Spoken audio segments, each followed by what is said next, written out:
Ch.56, In Search of the Past, Retracing Steps to Mount Taicang.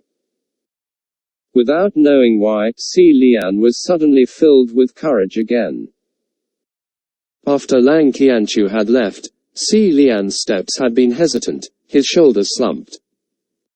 But this courage came from nowhere, and who knew where it would be directed to? All that was known was that it had made him stand tall once more. He stood unmoving, and Shi Qingxuan approached, giving him a small pat on the back. What a guy! Your Highness, I don't know how you managed to befriend him, but you're very lucky. This was the first time Si Lian had heard someone tell him he was lucky.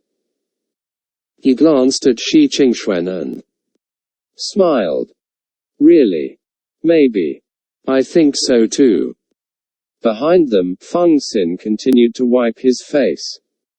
When the two turned their heads around, they saw his face covered in white strands, miserable and unkempt, and laughed. Sorry about that, Si Lian said. That counted as an apology on Hua Cheng's behalf. Feng Xin finally picked off all the white strands from his face. I'm not as skilled, so I can't say anything. The three of them then conducted a final search of all the caves, double-checking to make sure there were indeed no more humans or anything else left behind, before riding a draft of wind back to the heavenly court. Once they passed the gates, they saw the streets were filled with crowds of junior officials from the middle court, moving about, checking every nook and cranny of every palace as if they were about to face a grave enemy. When they finally arrived at the Great Martial Hall, the audience chamber was already filled with heavenly officials of the upper court, and even from afar they could hear them arguing. The first thing they heard was, Hua Cheng dares accuse the upper court heavens of sending a spy, how ludicrous. Why would the heavens need to send a spy? Si Lian and Shi Qingxuan lightly cleared their throats when they heard sending a spy was most likely the truth. Nothing had been settled yet, and the officials already couldn't wait to start blathering. If the incident was indeed true, then wouldn't it be a slap in their own faces? The three entered the hall with Shi Qingxuan in the lead. When the crowd saw him, they greeted, the Lord Wind Master has returned. Thanks for your hard work. But all eyes were on Si Lian. They were about to press for more, but saw emerging from behind a Feng Xin that looked like he had crawled out of a bloody pond, his face dark. Everyone was frozen to their spot and immediately turned their eyes away. After all, no one wanted to be cussed at loudly in the Great Hall. Only Mu King, who not only didn't care to avoid him, he even purposely stared, held his gaze, his intent more than obvious. Si Lian raised his gaze and saw Zhun Wu was seated above in his throne, a hand supporting his head. Fingers pressed against his temple, his eyes closed, looking exhausted. Si Lian could understand exactly how he felt.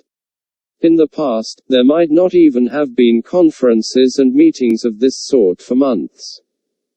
But with all the incidents that had happened recently, the Great Martial Hall was filled to the brim time and time again. It was as if there was a situation happening every day, and they had to convene twice a day.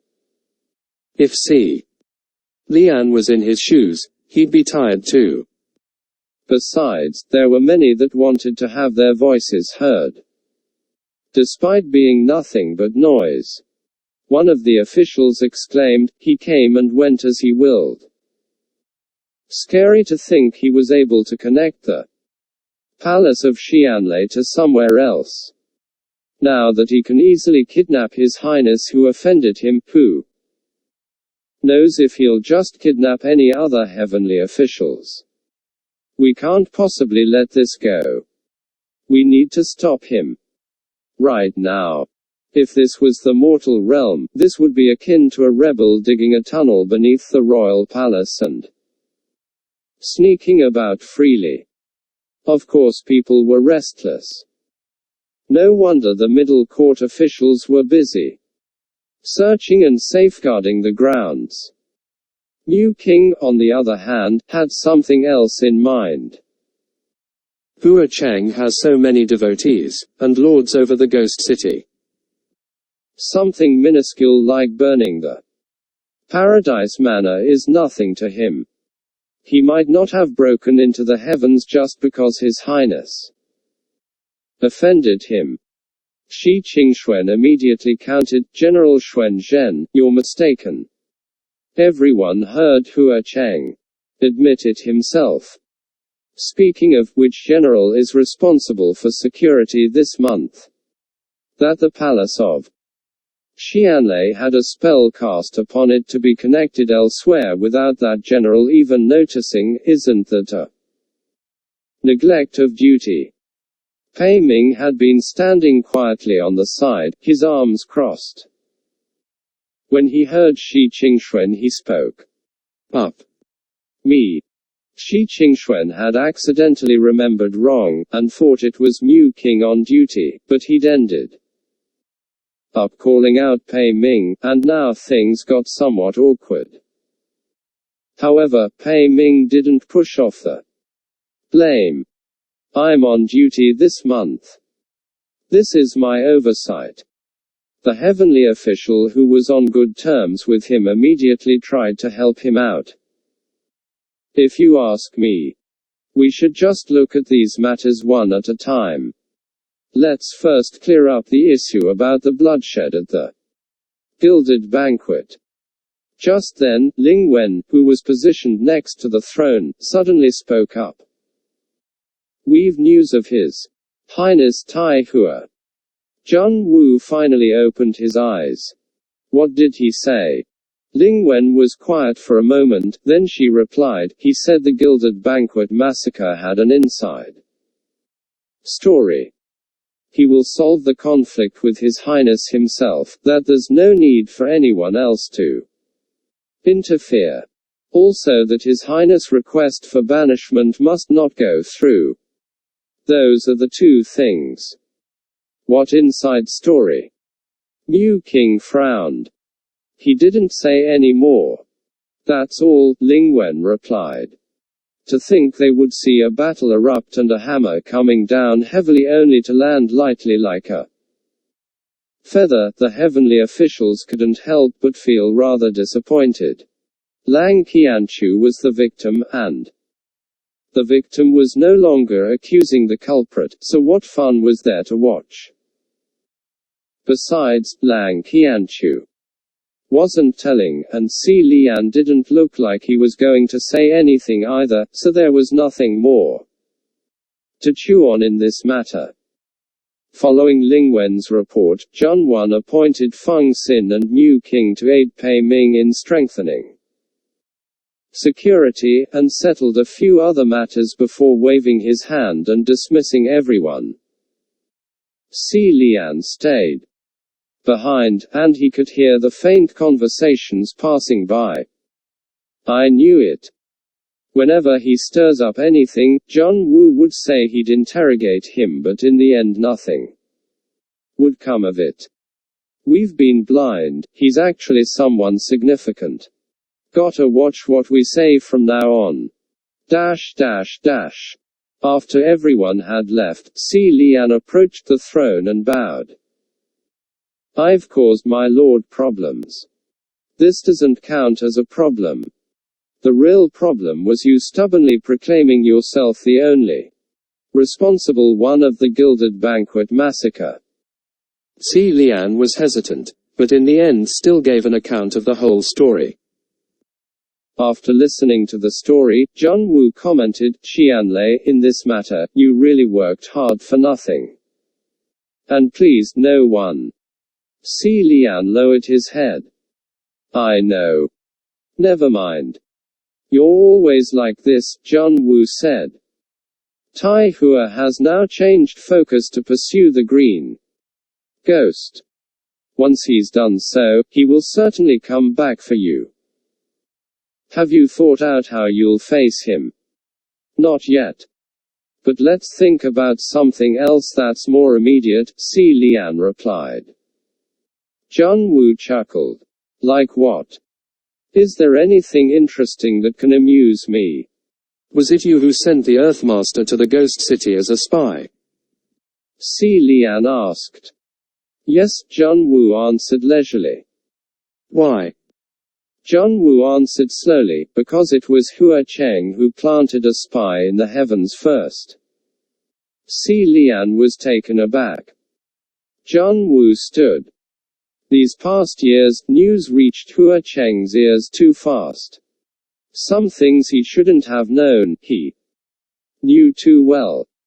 As for what can be done and what can't be done, where the bottom line is and how to cross said line, he is overly perceptive and precise.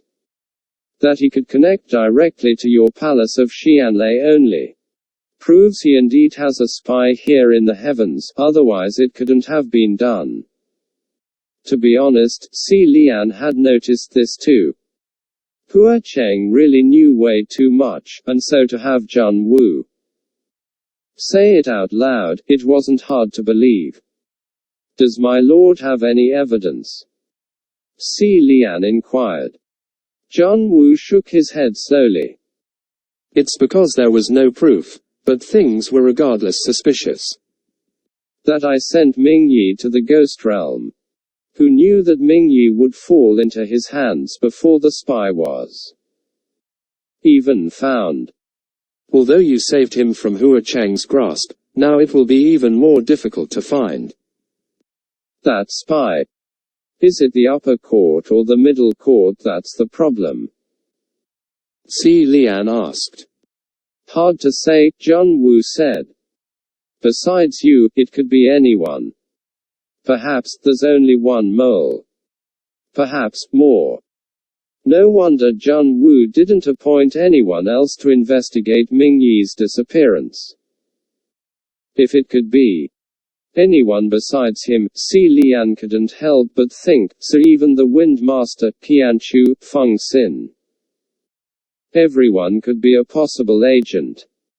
Just then, John Woo spoke.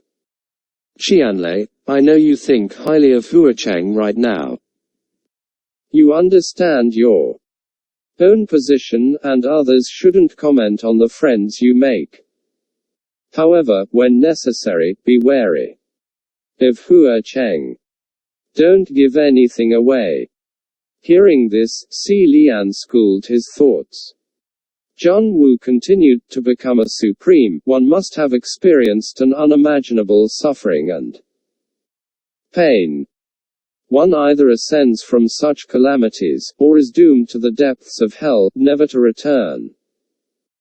The two supreme ghost kings that emerged from Mount Tonglu, Blackwater and Hua Cheng, are both far more terrifying than you think. Si Lian lowered his head, neither agreeing nor disagreeing. John Woo said, I don't know what his objectives or directives are, but he knows the motives and movements of the heavens. That in itself is disadvantageous. When he heard the word disadvantageous, Si Lian raised his head and blurted, San Lang, he. Seeing that John Woo turned his head to him, Si Lian paused, then corrected himself. Hua Cheng shouldn't do anything overly malicious. If my lord thinks about it, with his strength, should he have wanted to cause havoc and raise hell, he would have done so already. If he didn't before, then, without real reason, he wouldn't in the future. I should hope so, John Woo said. But you know I cannot be too careful. After leaving the great martial hall, Si Lian paced slowly down the streets of the heavenly court. When he passed by the palace of Xianlei, he stopped in his step, and looked it over. This was the palace gifted him by Jun Wu, glamorous, new, but at the same time, foreign. The large, crimson-red doors were shiny and bright, but it was already full of nailed-on talismans and charms, forming a giant X, alarming anyone who should see it. When Shi Qingxuan exited the great martial hall, he had told Si Lian that his palace was currently sealed shut since it was connected to elsewhere, so Si Lian was welcome to rest in his palace instead. However, after staring at this palace of Xianlei for a while, Si Lian suddenly turned around. He didn't go to the palace of the Wind Master either. He stopped caring for what he was originally going to do, and instead headed straight to the Ascension Gates, and jumped. Passing through the sea of clouds, the point of his landing was Mount Taicang. Upon the summit of this Mount Taicang used to sit the cultivation center of the ancient kingdom of Xianlei, the Royal Holy Pavilion. The Royal Holy Pavilion was an impressively expansive cultivation center, its training grounds and temples covered the entirety of Mount Taicang, worshipping innumerous gods and immortals alike. Scintillating and glorious. The main god worshipped was the martial heavenly emperor, and his golden temple was on the highest peak of the mountain. The Crown Prince Temple that once stood on the second highest peak also used to be magnificent and grand. 800 years ago, the flaming red maples that covered Mount Taicang were infamous, and within the crimson maples were endless crowds of devotees. However, when the kingdom of Xianlei fell, the crowds of devotees became crowds of angry mobs, scaling the mountain to set ablaze the Crown Prince Temple. However, they ended up setting fire to the entirety of Mount Taicang, burning it down to nothing but blackened earth and ashes. The burnt earth, akin to ground seeded with the dead, seemed to become even more fertile. Afterwards, new seeds were planted upon the burnt earth, and new trees emerged. A few hundred years later, the mountain was fresh and covered once more, but the red leaves were no longer, and the scenery was very different than 800 years ago. When hiking the mountain in the past, there used to be a wide, paved green path. On the path, one could often see a pilgrim or a young trainee hauling firewood or water. Now, this path was long gone. Rocks and debris, withered branches and sticks, had covered its tracks, burying it deep underground. As Si Lian climbed, he used only the strength of his legs, and when he ran into thorns or bushes, he'd take Fangxin and cut him down. When he reached halfway up the mountain, Si Lian felt fatigued and leaned against a dead tree, ready to rest. Suddenly, the black shadow of an object came crashing down from above the branches, making weird, crackling sounds as it came rushing towards him. Next chapter. Ch.57, In Search of the Past, Retracing Steps to Mount Taicang 2. Si Lian shifted his body and evaded the object. At first he thought it was a broken branch or a nest, but when he looked closer, it was a plank so rotten and rusty its original shape was indiscernible, and it had two steel chains connected on either side. If it was anyone else they might not be able to tell what it was. But Si Lian knew immediately that it was a swing. In the past, Mount Taicang had swings installed everywhere, both for fun and for training. Back when Si Lian had only just started to retain memory, there was once when he accompanied his parents to visit the Royal Holy Pavilion to pray for blessings. He saw a group of young trainees sparring, flipping and flopping all over the swings. It was an exciting performance. The king and queen enjoyed it, and Si Lian clapped and shouted his appreciation. The king and queen were so pleased they heavily rewarded the young trainees, and ever since then the impression that cultivation was something awesome and fun was left deep in Si Lian's heart. However, as for him formally entering the sect for cultivation in his later years, the reason was no longer because it seemed fun. After some rest, Si Lian continued hiking. The higher he climbed, the thicker the bushes became, and every so often a critter would flash by, leaving behind a shadow of a bushy tail. There were a number of squirrels huddling in the trees, munching on pine cones, peeking at this uninvited guest. Thorns blocked his path, ripping at his clothes and limbs, but Si Lian didn't notice at all. Finally, he reached the peak of the Crown Prince Summit. Of course, the Crown Prince Summit wasn't originally called the Crown Prince Summit, but was changed to this name after the Crown Prince Temple was constructed. Amidst the bushes and weeds, there were still remnants of pebble-paved grounds here and there, traces of a large, burned foundation hidden. That was once the foundation of the temple. Going across it, through the rubble and ruins, through glass debris, was a fractured old well. Looking from above into its bottom, it was easy to tell the old well had long dried up, the distance to the bottom only but a few feet, only mud visible on the ground. Without hesitation, Si Lian crossed his legs over and jumped in.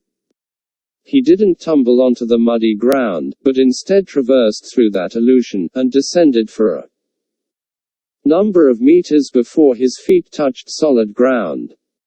The surroundings were so dark that if he were to raise his arms, he wouldn't see his hands. He raised his head to look up. There was no sunlight either, as if a heavy piece of fabric had blocked it out. Si Lian felt around the bottom of the well, feeling up several bricks, and pressed them down in a certain order. With a rumbling noise, a short, small door opened on the side. Si Lian dropped down on all fours and slowly crawled through the path opened by the small door. The moment he entered, he could hear another rumbling noise behind, shutting the opening. After half an incense time, he finally crawled to the end of the tunnel. Si Lian stood and straightened his back, snapped his fingers and held up a small flicker of flames.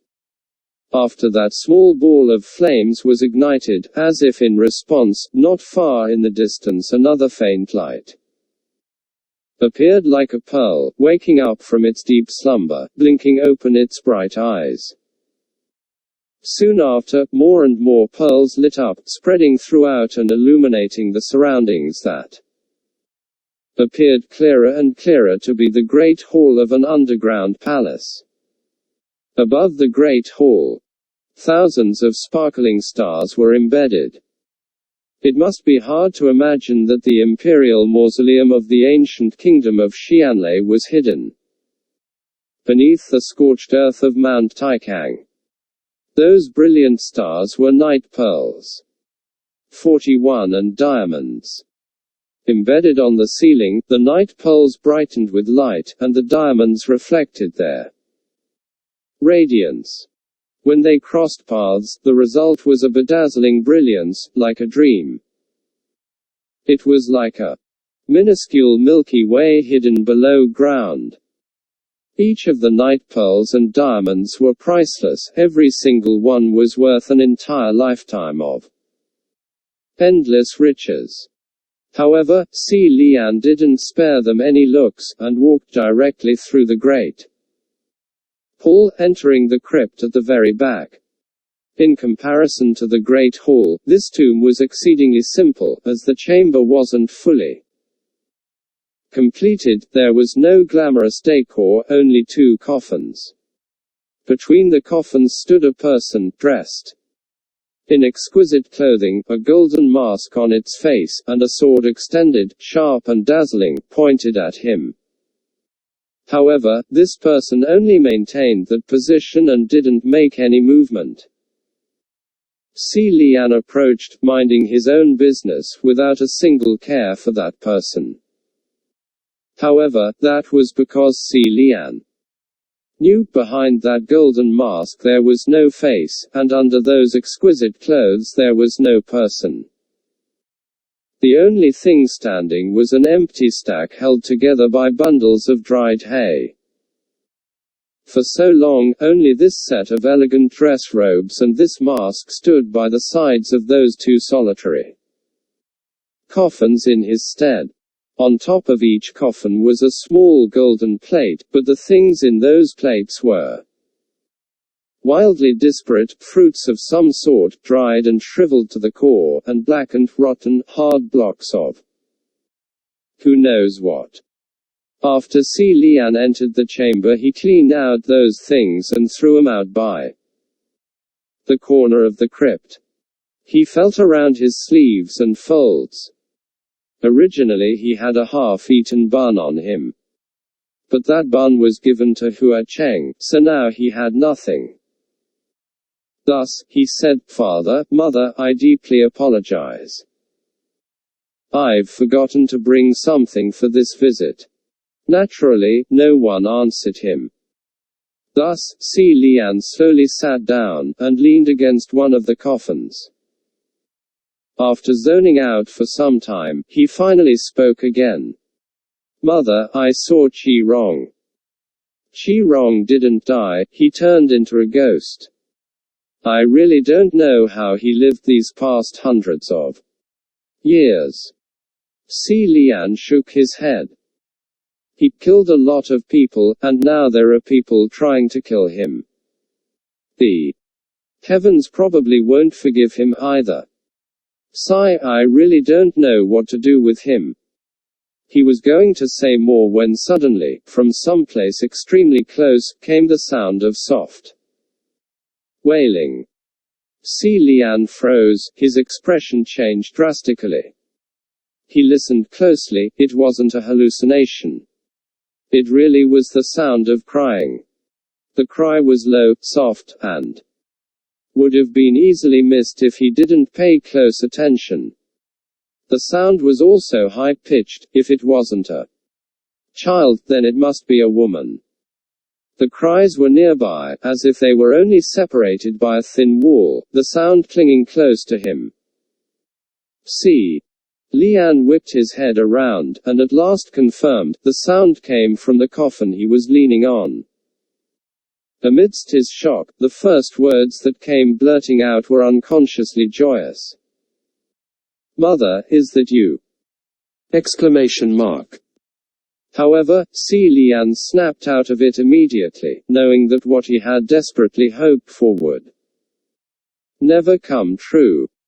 His mother had passed 800 years ago, relieved of suffering, and she had never devolved to a grudging ghost. The emotion behind those cries was also not of despair, but terror. In that very moment, who in the world would be hiding in his mother's coffin and crying? Exclamation mark. Si Lian couldn't hold back for another second, and threw open the cover of the coffin with his left hand. His right on Fangshin, ready to strike. But, the moment he saw what was inside, the striking sword stopped in its path. Lying in the coffin, singularly, was the form of a person covered in elegant, black attire, its face wrapped with a face cover. The only possible person who it should have been his mother, but the one lying in the casket was most definitely not her. The form was small and short, its body type completely different, and the most Significant thing was, this person was trembling, it was a real, live person. Si Lian ripped off the face cover. Sure enough, beneath the fabric was the face of a young child. His heart froze that very moment. He grabbed the child and lifted him, his voice shocked and panicked. "Where's my mother? Where's my mother?" Exclamation mark. "What did you do to my mother's body?" Although that elegant black dress didn't look anything out of the ordinary, it was in fact woven by the silk of an extremely rare worm. The silk was a tribute from a small foreign nation, and weaving it to clothing took intricate craftsmanship. Interwoven with fragrant herbal satchels and sealed into the coffin, the cadaver would remain preserved for thousands of years, allowing the dead to look as if they were still among the living. However, at that moment, the one wearing that silk black dress was this child, so where did the body of his mother go? What condition would it be in now? Si Lian didn't dare to think deeply on it, and could only demand answers from this unknown child in his hold. "Where's my mother? Who are you? Why are you here? What did you do with my mother's body?" But how could a child scared to tears answer any of his questions? He was too scared to even speak. Si Lian dragged him out of the coffin, and realized suddenly that some ashen white powder had been shaken out of the black dress from the movement. Face white as a sheet, he looked into the coffin and found the bottom of the casket was also covered with a thin layer of powder. The world spun and Si Lian felt his heart stop. His grip loosened, letting the child go, and he fell to his knees before the coffin, paralyzed. He didn't dare to touch that powder with his hands, but he couldn't just let it sit and sift either, like incense ashes flying in the wind. Although in denial, he knew deep within what that was. After having forcibly removed from the silk funeral garb, what else could a sealed cadaver of 800 years become? Instantly, Si Lian's mind fell into chaos. Unable to think, he held his head with his hands and there was ringing in his ears. Just then, his back tensed, his instincts sensed danger behind, he whipped his head around, his hand fast like lightning, and grabbed, bare-handedly, the blade of a sword. Someone behind his back had tried to stab at him, and this person was that stack of bundled hay. Turns out, someone had long since snuck in, dressed themselves in that exquisite attire, put on the mask, and disguised themselves as a lifeless haystack, waiting for him silently. A loud clanging sound rang in the air, and Si Lian broke that blade into two halves with his bare hands, face unchanging with the blood now pooling in his palms. In a flash, he raised his leg and kicked that person in the abdomen, stomping them firmly onto the ground. With their chest solidly pinned, that person grabbed at his boot and struggled yet unable to move an inch, as if they were nailed to the ground. Si Lian bent down at the waist, and slapped away the golden mask with one hand, revealing the face of a young man. Si Lian yelled, "Who are you? Grave robber. How did you get in?" Just then, the child on the side cried, "Daddy." This cry finally made Si Lian remember. This man and child had looked familiar, weren't they the pair he saved the Qi-Rong almost cooked and ate back at the Green Ghost's lair? Exclamation mark. Si Lian understood the situation instantaneously. He swung a punch like thunder at the man's jaw. Roaring, "Qi-Rong, get the hell out. I'm going to kill you!" Exclamation mark. Exclamation mark. That man laughed as he spat blood. Cousin Crown Prince. What a joyous occasion. We meet again. Ha ha. Although the face was different, who else could this insane psychotic laughter belong to, if not Chi-Rong? When he became formless, he possessed that young father. No need for further explanation, but after his material body was thrown into that cauldron by Lang Qianchu and melted, to avoid pursuit, he must have used the chaos of everyone running for their lives to possess the young man, and came to the imperial tomb of Xianlei. Otherwise, how could any commoner know of the secret catacomb of Xianlei royalty? And how could they have come in such a short period of time? The child he brought along may have been for food, or maybe it was for hiding him in the coffin to divert Si Lian's attention so as to ambush him from behind. Chi-Rong held his face, looking wronged by Si Lian's punch, and shouted, "Cousin, why are you so mad? It's not like you'd die from a stab wound, he he he he he he." Thud, thud, and Si Lian punched him again twice, his eyes red around the rims. "How had my mother always treated you? And you treat her like this?" Exclamation mark. "How could you, to her body?" Exclamation mark. Exclamation mark. Chi-Rong humphed. "Auntie is long dead." The person is no more, so what difference do corpses or ashes make? The corpse only changed form, isn't it still there?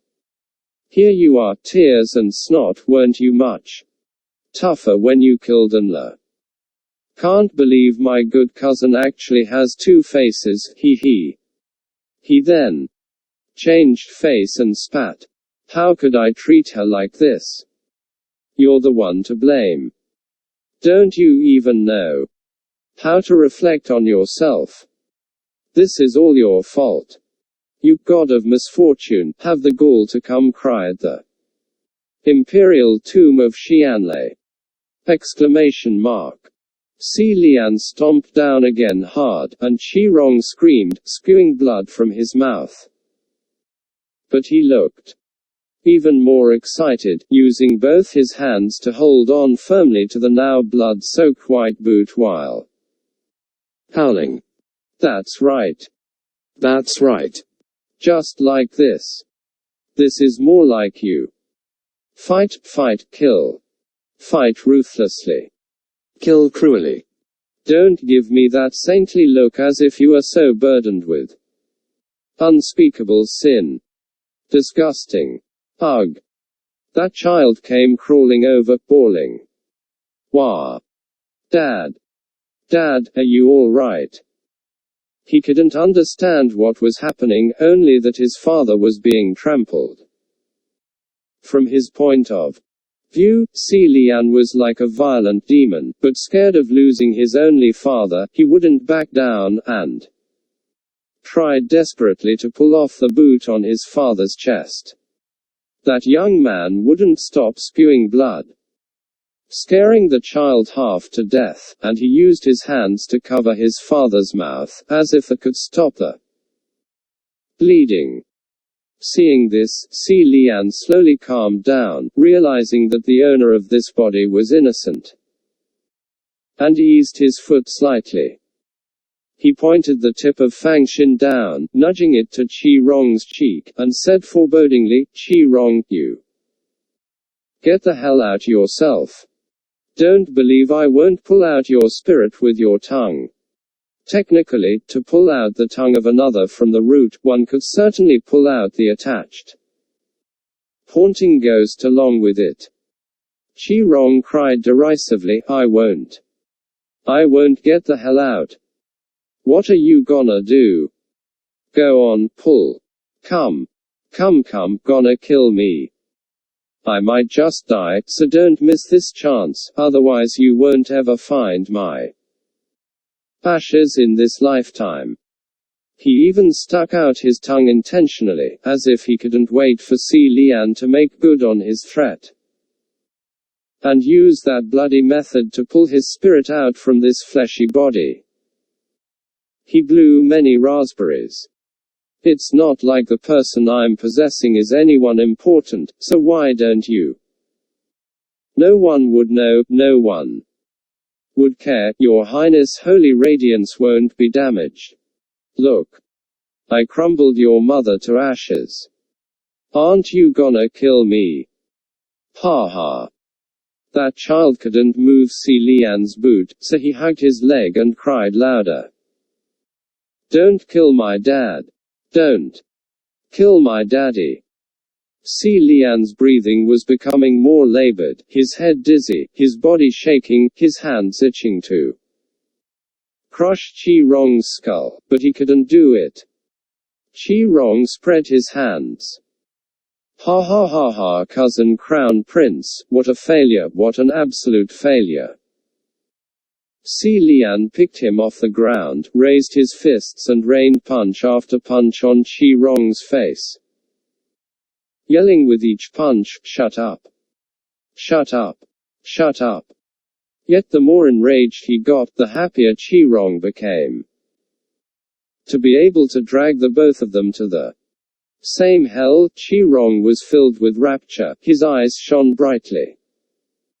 See. There's your true face. Cousin Crown Prince, who knows you better than me in this world. You might look like a pathetic, drowned dog that anyone can trample now, but I know you're still proud on the inside. You couldn't stand anyone calling you a failure. You must hate me for calling you a failure. Have I stabbed your heart enough to bleed? Hurry. Come. Or are you gonna tell me loudly that this body is innocent, so you won't kill me in order to spare him? Come. Show me what you'll do. With so much provocation blended in that cocky, crazed laughter, Si Lian couldn't stand it anymore. Swing, and Fangxin was unsheathed. With a flash of a swing, the ominous black blade struck down. Dash dash dash dash dash. Book 1 end. 41 night pearls are made of fluorite crystals.